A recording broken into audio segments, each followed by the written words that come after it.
Jai Gurudev, dear students. Welcome to the online classes of Sri Guru Kripa Senior Secondary School, Raipur. Today, our video is for class 12th English, and we will study in this video about informal reply, declining and invitation. विद्यार्थियों, पिछले video में हमने informal reply के बारे में ही पढ़ा था, लेकिन वहाँ था एक्सेप्टिंग एंड इन्विटेशन। अब हम बात करेंगे declining and invitation.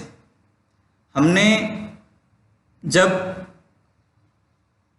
Formal reply पढ़े थे एक्सेप्टिंग और डिक्लाइन के, तो एक्सेप्टिंग और डिक्लाइन के इन्विटेशन में सिर्फ थोड़ा सा ही अंतर था, जो अंत वाली लाइन होती है जिसमें हम लिखते हैं कि हम इस फंक्शन में आने में असमर्थ हैं और मेरी शुभकामनाएं उनको देना।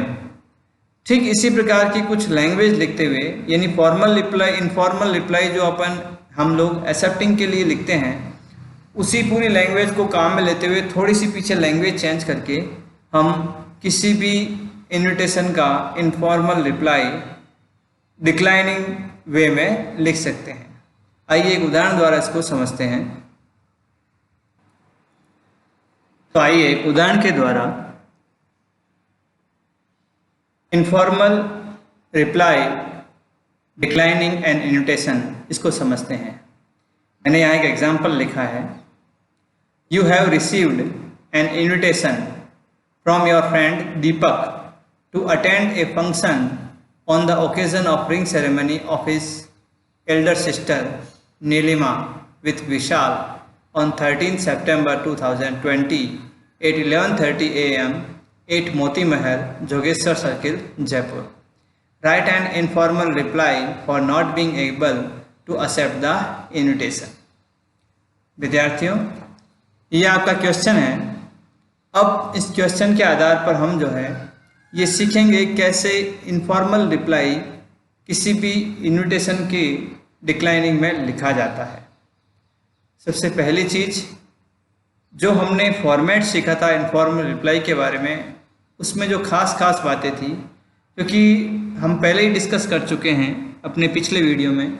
आप देखना पिछला वीडियो एक बार फिर से, जिसमें हमने पढ़ा था कि इनफॉर्मल रिप्लाई लिखते समय ज़्यादातर फॉर्मेलिटीज़ नहीं की जाती है, कुछ चीज़ों का ध्यान रखना पड़ता है।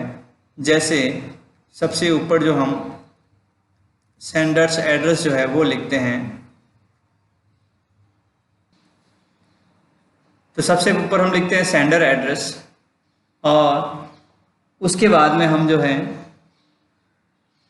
सॉल्यूशन लिखते हैं, यानी अभिवादन जो भी हमें लिखना है, डियर वगैरह जो भी, और नेम लिखते हैं उस व्यक्ति का जिसको हम लेटर लिख रहे हैं। उसके बाद में सीधा जो हम लैंग्वेज काम में लेना शुरू कर देते हैं और अपना जो इन्विटेशन का रिप्लाई है वो लिखते हैं। और लास्ट में जो हम सबसे नीचे या लेफ्ट हैंड साइड में क्या लिखते हैं, सेंडर्स नेम। कहाँ लिखा जाता है? इस साइड में, यानी जो व्यक्ति लिख रहा है उसका नाम यहाँ पर आता है। अब जब भी हम किसी भी क्वेश्चन को देखते हुए किसी इन्विटेशन की इनफॉर्मल रिप्लाई लिखते हैं, तो ये चीज़ें हमें लिखनी हैं। अब इनमें से जो जानकारी आपको क्वेश्चन में दे रखी है उस जानकारी का यूज़ करना है, और जो जानकारी क्वेश्चन में नहीं दे रखी है और आपको लिखना है तो आप अपने मन से लिख सकते हैं। जैसे यहाँ सॉल्यूशन के बाद जो है नाम आएगा उस व्यक्ति का जिसको हम लेटर लिख रहे हैं, और वो नाम यहाँ पर दिया हुआ है दीपक, तो इसका मतलब हमें इस नाम को काम में लेना है। यहाँ जो सेंडर्स एड्रेस है, सेंडर्स एड्रेस यहाँ कहीं भी नहीं लिखा हुआ है। जो ये एड्रेस आ रहा है यहाँ पर 8 मोती महल, जोगेश्वर सर्किल, जयपुर, ये एड्रेस सेंडर का नहीं है, बल्कि ये एड्रेस उस स्थान का है जहाँ पर ये जो फंक्शन है रिंग सेरेमनी का, इस फंक्शन को आयोजित किया जाएगा।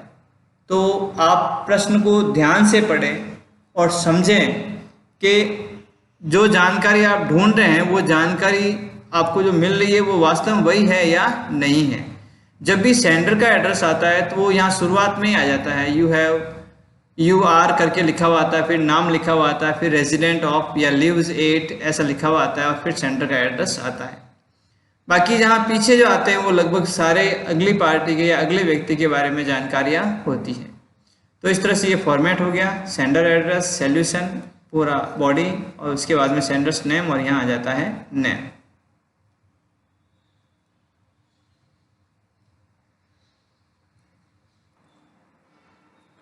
अब हम इस रिप्लाई को इस क्वेश्चन के आधार पर लिखते हैं। सबसे पहले बात आती है सेंडर के एड्रेस की। जैसा हमने कहा था सेंडर का एड्रेस इस क्वेश्चन में दिया हुआ नहीं है, तब हम अपनी मर्जी से यहाँ पे सेंडर का एड्रेस लिख देते हैं। जैसे यहाँ जहाँ वो जा रहा है वो जयपुर है, तो हम अजमेर का एड्रेस लिख सकते हैं, या दिल्ली का एड्रेस, या ब्यावर का एड्रेस, कहीं का भी लिख सकते हैं, जोधपुर का लिख सकते हैं। हम लिखते हैं 43 A ब्लॉक,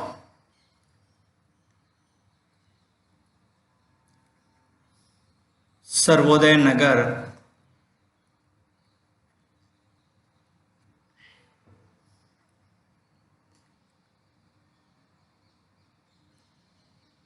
अजमेर। यहाँ हमने लिख दिया सेंडर का एड्रेस। उसके साथ ठीक नीचे एक डेट आती है। मैंने पहले ही समझा दिया था, ये डेट जो है, जो फंक्शन आयोजित होने वाला है उसके 5, 7 या 10 दिन पहले की डेट हो सकती है। जैसे यहाँ ओकेजन है 13 सितंबर का, आप यहाँ 2 सितंबर ले सकते हैं, 3 सितंबर ले सकते हैं। थोड़ा 10 दिन, 5, 7 दिन से पूर्व तो डेट होनी चाहिए, तो हमने यहाँ लिख दिया 2 सितंबर 2020। इसके बाद में जो है नेक्स्ट क्या आता है, सॉल्यूशन आता है।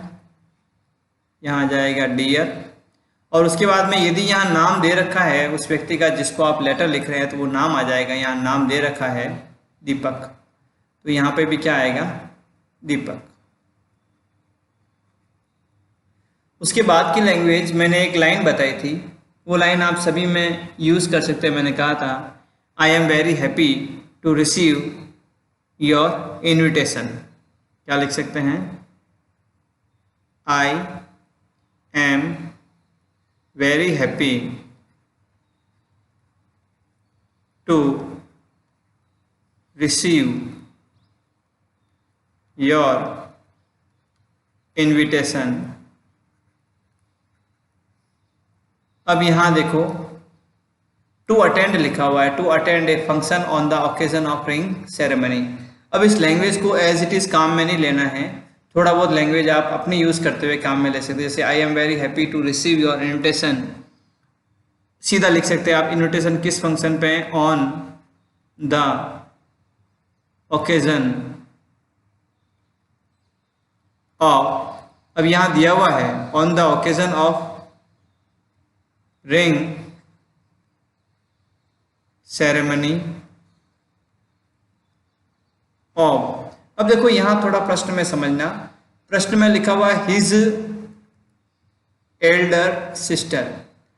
अब यहाँ पर आप वापस हिज एल्डर सिस्टर शब्द काम में नहीं लेंगे, क्योंकि जब भी दो दोस्त आपस में पत्र व्यवहार करते हैं, आपस में बातचीत करते हैं, तो आप यहाँ योर सिस्टर ये भी ले सकते हैं, या सीधा लिख सकते हैं उस लड़की का नाम भी लिख सकते हैं, क्योंकि हो सकता है ये एक इनफॉर्मल लेटर है, और इनफॉर्मल लेटर अपने निकट व्यक्तियों को लिखा जाता है।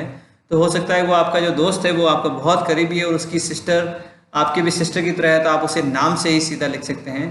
तो यहाँ आप डायरेक्ट लिख देंगे occasion of ring ceremony of dear sister लिख सकते हैं, रेस्पेक्टेड सिस्टर लिख सकते हैं, या रेस्पेक्टेड नीलिमा शब्द भी काम में ले सकते हैं। जैसे यहाँ अगर बड़ी बहन है तो आप रेस्पेक्टेड ले सकते हैं, वो आप पे डिपेंड करता है कैसे वर्ड आप काम में लेते हैं। तो हम यहाँ जैसे लिख देते हैं रेस्पेक्टेड नीलिमा विद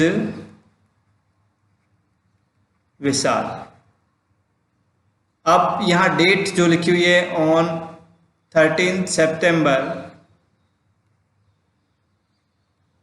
आगे प्लेस टाइम दे रखा है 8:11:30 AM, 8 प्लेस दे रखा है मोती महल, जोगेश्वर सर्किल, जोगेश्वर सर्किल जयपुर। ये हो गया आपके एड्रेस, उस वेन्यू कह सकते हैं इसको, फंक्शन का वेन्यू। अब यहाँ एक बात मैं आपको बता दूं विद्यार्थियों कि ये जो एड्रेस हमने पूरा लिखा है, नीलिमा विद विशाल ऑन 13 सितंबर at 11:30 AM 8 Moti Mahal Jogeshwar circle Jaipur. Informal invitation में ये एड्रेस पूरा लिखना कंपल्सरी नहीं होता है। आप चाहें तो केवल हल्का सा हिंट दे सकते हैं, नाम, और नाम के साथ क्या दे सकते हैं, डेट। क्योंकि आप इनफॉर्मल रिप्लाई लिख रहे हैं तो आप अंडरस्टैंडिंग रह सकते हैं कि हाँ बाकी सारी चीज़ें आपको पता है। तो आप ये जो चीज़ें लिखी मैंने 8 ऑन 13 सितंबर 8:11:30 AM, यहाँ से 8:11:30 AM से लेके यहाँ तक जो आयरी है वो सारी की सारी आपके लिए ऑप्शनल है, आप चाहे तो लिख सकते हैं वरना नहीं। इनफॉर्मल इन्विटेशंस की जो रिप्लाई होती, इनफॉर्मल रिप्लाई जो भी होती है वहाँ अपने मन के भाव होते हैं, मन के उद्गार होते हैं, और वो जो है आप अपने इच्छा अनुसार थोड़ी अच्छी सी लैंग्वेज को यूज़ करते हुए लिख सकते हैं। अब यहाँ आगे, यहाँ तक आपने फंक्शन के बारे में बता दिया, मैंने कह दिया अगर आप चाहे तो इस लाइन को हटा भी सकते हैं। आगे आ जाएगा आई वांटेड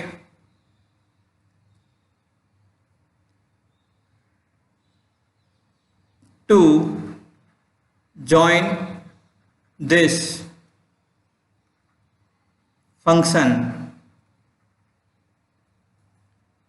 बट, अब यहाँ से आपने बता दिया कि मैं इस फंक्शन में शामिल होना चाहता था, लेकिन अब लेकिन के बाद में क्या लिखना आपको, क्योंकि हम यहाँ क्या कर रहे हैं, हम बता रहे हैं not being able to accept the invitation, यानी हम जो है इस इन्विटेशन को स्वीकार करने में असमर्थ हैं। तो वो असमर्थता हम यहाँ बता रहे हैं। पहले हमने लिख दिया I wanted to join this function, मैं इस उत्सव में जरूर सम्मिलित होना चाहता था, बट आई एम सॉरी, लेकिन मैं क्षमा चाहता हूं, टू इन्फॉर्म यू। अब यहाँ आई एम सॉरी की जगह I regret to inform you, ये भी लिख सकते हैं, और जनरल लैंग्वेज भी काम में ले सकते हैं। I am sorry to inform you that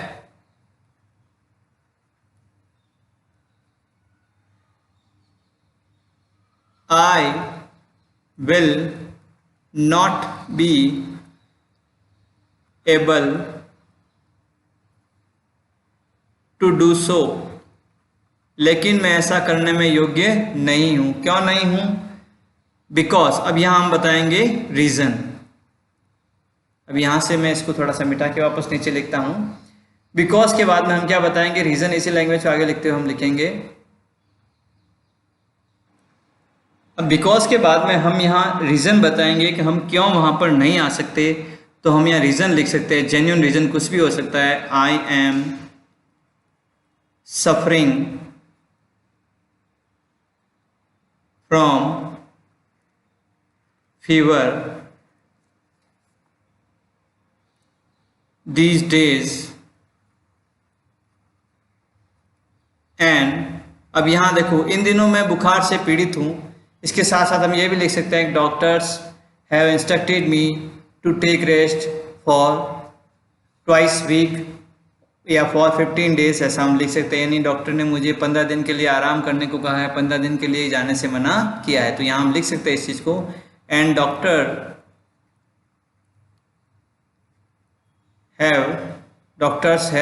has instructed me to take rest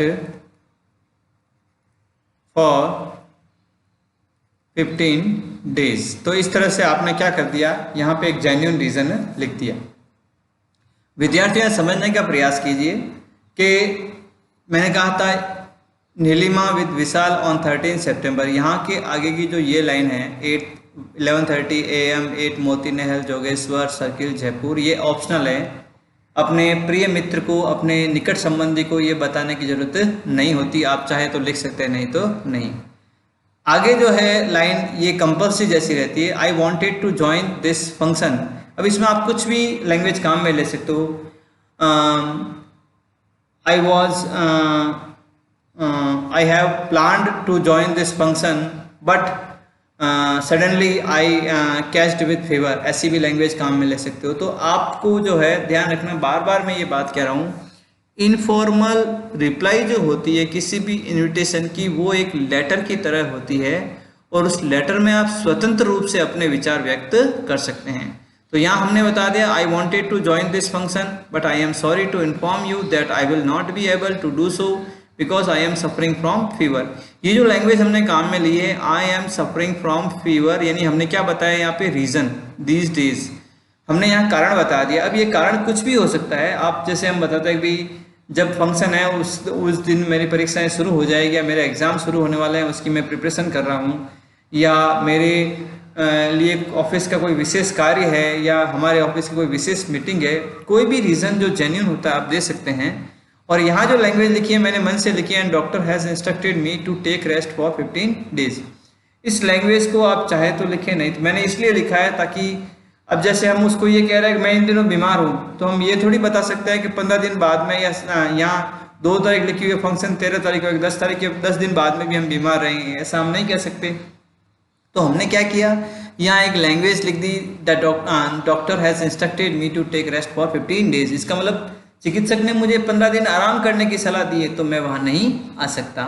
इस तरह से इस लैंग्वेज को हम लिख सकते हैं। और लास्ट में जो है एक लाइन लिखी जाती है, प्लीज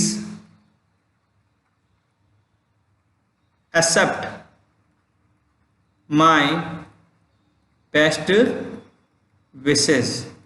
इस लैंग्वेज को कॉमनली आप किसी भी इन्विटेशन की रिप्लाई में लिख सकते हैं जो इनफॉर्मल रिप्लाई होता है। जो इनफॉर्मल रिप्लाई डिक्लाइनिंग करते हुए हम लिखते हैं, उस इनफॉर्मल रिप्लाई में इस अंत वाली लाइन को जरूर लिखा जा सकता है या लिखा जाना चाहिए। बस इसकी लैंग्वेज को आप थोड़ा बहुत बदल सकते हैं, जैसे आपको सूटेबल लगे, जैसा आपको ठीक लगे, ऐसी लैंग्वेज को आप काम में ले सकते हैं। और आप अंत में इस बात को लिखेंगे कि मेरी शुभकामनाएं, आप यहाँ लिख सकते हैं, please convey my best regard, please convey my best wishes to Nilima दीदी, या ऐसा कुछ भी लाइन आप यहाँ पे काम में ले सकते हैं। और लास्ट में जैसे हम बताते हैं क्या आ जाएगा यहाँ पे, सेंडर का नेम। अब यहाँ नेम नहीं दिया हुआ है तो हम यहाँ पे नेम अपनी मर्जी से लिख सकते हैं, जैसे हमने लिख दिया योर्स अभिनव। तो इस तरह से हमने ये लेटर जो है इसका informal reply declining and invitation, इसको हमने कंप्लीट किया। एक बार हम इस पर फिर से दृष्टि डालते हैं कि किस तरह से हम इस रिप्लाई को लिखा। देखिए ये हमारा क्वेश्चन था, you have received an invitation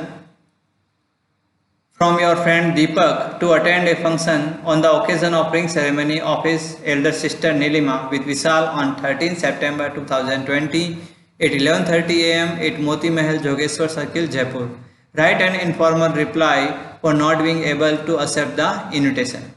तो इसका हमने जवाब देते हुए सबसे पहले हमने क्या लिखा, सेंडर का एड्रेस। जैसे हमने चर्चा कर रखी है, सबसे पहले क्या आता है, सेंडर्स एड्रेस आता है, तो हमने सबसे पहले क्या लिख दिया यहाँ पे, सेंडर्स एड्रेस। उसके बाद में हमने क्या लिखी, डेट 2 सितंबर 2020। ये डेट कितने दिन पहले की है, हमने यहाँ 11 डेज बिफोर डेट लिखी है, 11 दिन पहले की यहाँ पे हमने तारीख लिखी है। आप 7 से लेके 15 दिन पहले की कोई भी तारीख यहाँ पे लिख सकते हैं। उसके बाद में हमने यहाँ डियर लिख के सॉल्यूशन, डियर सॉल्यूशन हो गया, और उसके बाद में जिसको हम लेटर लिख रहे हैं उसका यहाँ पे नाम आ गया। फिर पहली लैंग्वेज या पहली line, I am very happy to receive your invitation on the occasion of ring ceremony. ये लाइन मैंने कहा था यहाँ तक, I am very happy to receive your invitation on the occasion of, यहाँ तक की लैंग्वेज आप जो है किसी भी प्रकार की इनफॉर्मल रिप्लाई में जो कि एक्सेप्टिंग या डिक्लाइन किसी भी काम मकसद से लिखी जाती है, उसमें आप काम में ले सकते हैं। तो यहाँ तक आप किसी भी रिप्लाई में काम में ले सकते हैं। उसके बाद में यहाँ आ गया function ring ceremony of respected Nilima with Vishal on 13 September. ये वाली लाइन है आपको काम में लेनी ही लेनी है, यानी ओकेजन आपको बताना है, ओकेजन कौन सा है। बिना ओकेजन बताए आप आगे काम नहीं कर सकते, यानी आपको ओकेजन बताना है कि किस ओकेजन के लिए आपको इन्विटेशन मिला है। उसके बाद में जो प्रश्न की लैंग्वेज है यहाँ लिख दिया मैंने, यहाँ हिज एल्डर सिस्टर लिखा हुआ है, और मैंने आपको कहा था यहाँ थर्ड पर्सन काम में नहीं लेना है, क्योंकि वो परिचित व्यक्ति है, आपका मित्र है, तो आप उसकी बहन को अपनी बहन मानते हुए जनरल लैंग्वेज काम में यहाँ ले रहे हैं। Nilima with Vishal on 13 September, date जरूर लिखनी है आपको। उसके बाद की जो चीज़ें हैं, प्लेस, टाइम, ये आपके लिए ऑप्शनल है, आप चाहो तो इसको लिख सकते हैं, नहीं तो नहीं लिखेंगे। फिर I wanted to join this function but I am sorry to inform you that I will not be able to do so because I am suffering from fever. अब यहाँ देखो, I wanted to join this, यहाँ हमने क्या बता दिया अपना इरादा, बट आई एम सॉरी। अब यहाँ से जो है डिक्लाइनिंग का जो पैटर्न शुरू हो जाता है। जब भी हम ये लिखते हैं I wanted to join this function, इसका मतलब ये हो गया कि मैं इस फंक्शन में शामिल होना चाहता था, बट लेकिन। अब यदि इसी क्वेश्चन में आपके लिखा हुआ जाता है write an informal reply accepting the invitation, तो आप यहाँ आई वॉन्टेड की जगह क्या लिखेंगे, I will sure join, I will sure join this function. यहाँ भी लिख सकते हैं I want eagerly to join this function, मैं इस फंक्शन को शामिल होना चाहता हूँ। और जो आप लिख दिया आई वॉन्टेड, यानी मैं चाहता था, इसका मतलब अब मैं वो काम नहीं कर सकता। फिर आपने बट लगा के आगे क्या बता दिया, उसको कह दिया I am very sorry to inform you that I will not be able to do so. अब देखो ये लैंग्वेज यहाँ लिखी हुई है वैसे, for not being able to accept the invitation, तो यहाँ डू सो यानी ऐसा करने में, ऐसा क्या करने में, ज्वाइन करने में आप एबल नहीं है। I am suffering from fever these days, मुझे इन दिनों बुखार है। और मैंने इसी बात को ज़्यादा स्पष्ट करने के लिए आगे लिख दिया doctor has instructed me to take rest for 15, तो ये दे दिया मैंने to take rest for 15 days. और लास्ट में हमने बता दिया please accept my best wishes. ये लाइन आप किसी भी प्रकार के इनफॉर्मल रिप्लाई में काम में ले सकते हैं, और स्पेशली कहाँ काम में लेना है, किसी प्रकार का मतलब यह है कि डिक्लाइनिंग करते हुए जो आप रिप्लाई लिखते हैं उन इंटेंशन में इसको काम में ले सकते हैं। और लास्ट में आ जाएगा योर्स, और उसके बाद में क्या आ जाएगा, सेंडर का नेम। सेंडर का नेम यदि आपके क्वेश्चन में लिखा हुआ आता है तो वही यूज़ करना है, और लिखा हुआ नहीं आता है तो आप अपनी मर्जी से लिख सकते हैं।